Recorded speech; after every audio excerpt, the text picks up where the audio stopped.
I wanted to give my personal congratulations to Coach Valvano and all of you on the North Carolina State University basketball team for your heart-stopping win over the University of Houston.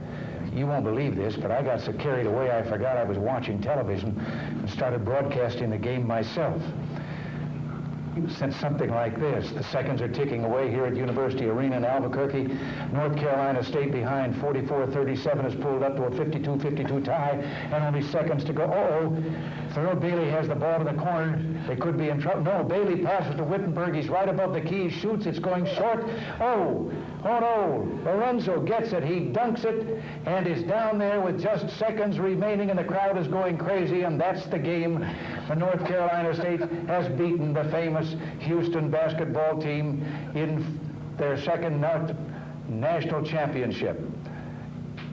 I really think I could have done that a little smoother if I wasn't just trying to remember it. But you really should be proud of your accomplishments. President, I'm Charlie Gaddy. I anchor the news here at Channel 5, and we're coming to you from the studios of WRAL-TV in Raleigh, and we certainly appreciate your taking your time. I know it's an unusual day in Washington today, but it's also unusual in Raleigh. It's snowing here, for one thing, and we're very, of course, proud of this live satellite telecast from the White House.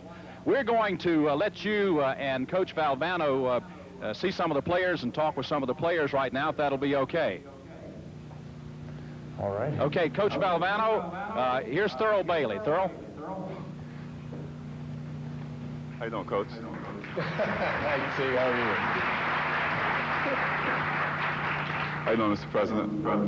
I'd like to say on behalf of NC State basketball team, it's just an honor to be able to talk to you live from satellite, and I'm sure that all the other guys would agree with me that this really tops our season off. I mean, we've been through a lot this season, and you know, we won a national championship, but you know, I don't think there's any greater thrill than to talk to the President of the United States live. And I have a 30-minute speech here that, well, no, not really. I just wanted to ask you, I'm really, you know, seriously considering going to acting. And, you know, maybe one of these days, if you could come over to my house or I go over yours, and you can give me some pointers. Be pleased to. And you could give me some pointers on passing out of the corner there. Well, yeah, we're going to go to our seniors first. Sidney Lowe.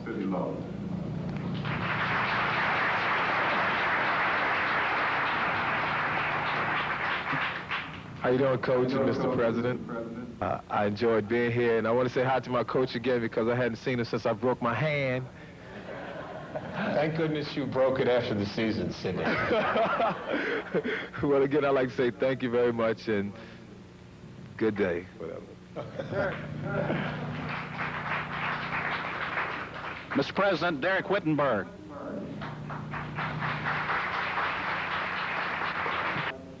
I'd like to say hello to Coach. Nothing against you, President, Mr. President.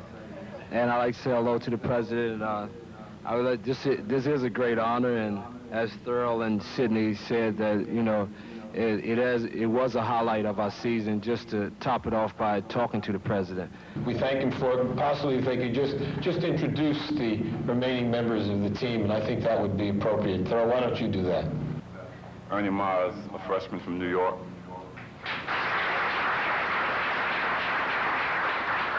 Cozell McQueen, sophomore from Bennettsville, South Carolina. Lorenzo Charles, the one who made the heroic dunk against Houston in New York.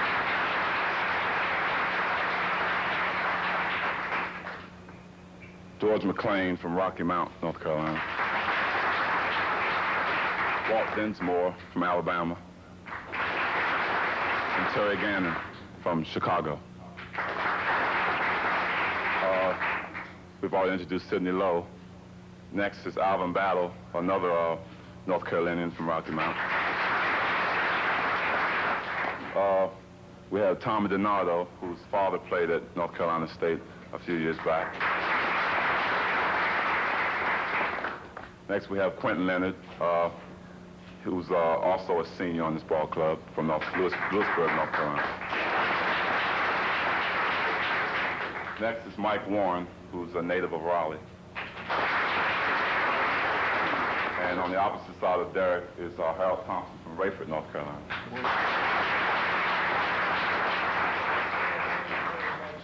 At this point, I'd like to, Charlie, I have a presentation to make to the President. First of all, Mr. President, we'd like you to have this plaque, which commemorates our upset victory over the University of Houston, number one. Number two, I dearly hope personally that you do decide to run again, and also to keep you in shape. I'd like you to have a North Carolina State shirt commemorating both our Atlantic Coast Conference Championship and our National Championship. And lastly, Mr. President, just to show you how the role basketball plays in the state of North Carolina, when we won the ACC Championship, bumper stickers were around the state saying Jim Valvano for governor. And then when we won the national championship, as I said, I hope you do decide to run again. I really do. But if you don't, I could use some support of, we have some Valvano for president here, and I have been thinking along those lines. So, Mr. President, thank you so much for your time. Well, listen, thank you and all of them, and as I say, I'm sorry I ran over myself there, because I don't think I ever did get the name out of the man that finally dunked it in, and also should apologize because, like everyone else, I was inclined to believe that that was a shot that fell short, and you tell me it was a pass. Mr. President, I don't know if I have just 1 minute. I know that at times the press in Washington is tough, but this was something that was written in the Washington Post right before we played Houston, and I quote, it says, "Trees will tap dance, elephants will drive at Indianapolis 500, and Orson Welles will skip lunch before North Carolina State finds a way to beat Houston in the NCAA." So we know how much we can take some of the things that are in the newspaper. But if you think the press is tough on a coach, will you get one of these jobs? Again, thank you so much. Thank you, and congratulations again to that wonderful bunch.